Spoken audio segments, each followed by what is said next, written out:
Guys, so tingnan nyo, dati hindi ganito yung itsura niyan. O kung mapapansin nyo, inunti-unti ko lang siya. Ayan, no, nilalagyan ko siya ng bolt. Ayan, siyempre bagong repaint yan. O, lagyan ko siya ng mga gold, yung mga gold na bolt. Tapos nilagyan ko siya nito. O, ito yung tinatawag na crash guard. Itong crash guard kasi, ito yung isa sa nagpoprotekta ng halimbawa hindi natin mamalayan o natin mapansin na simplang tayo ganyan. Siyempre pagkano hindi siya tatamaan yung mga gilid niyan kasi meron siyang protector. Ito po yung purpose nito o itong crash guard niya. Kasi pagka natumba ka, safe siya, di siya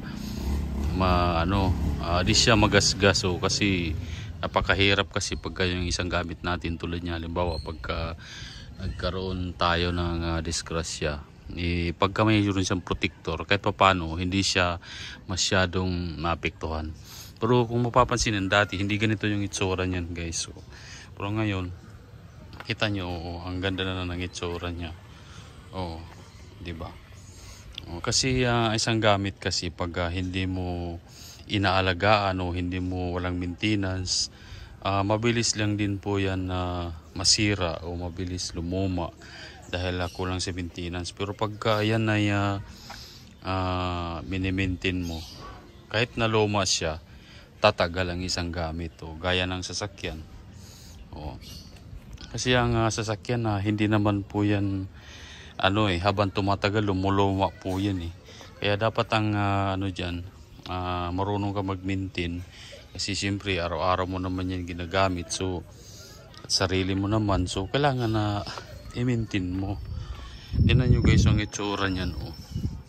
Hindi ito ganito dati na pagbili nito, ang itsura nito napakapangit ng pagbili na. Pero ngayon kung mapapansin nyo, ayan, inunti-unti ko lang siya at ngayon medyo maganda-ganda na yung niya.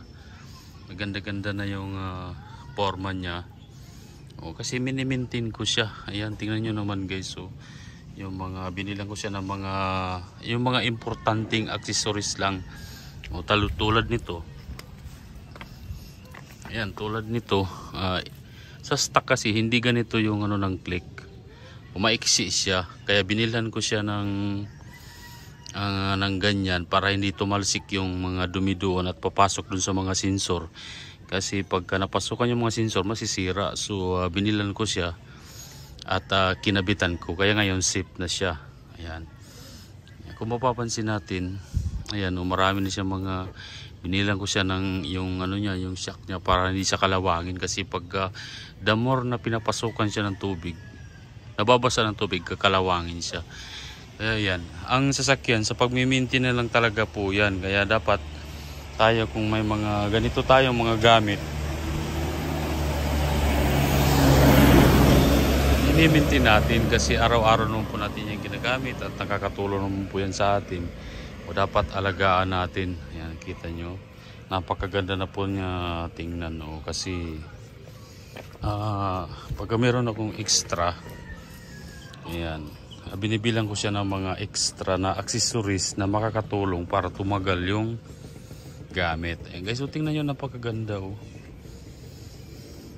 Kaganda na siya. Dati nung binili ito, hindi ito ganito dati. Ayan, ang ganda na niya. Ayan. Ayan, maraming salamat everyone. Ayan, sa panonood ng ating video at sana may natutunan kayo. At maintenance lang ang kailangan sa mga ganitong mga sasakyan.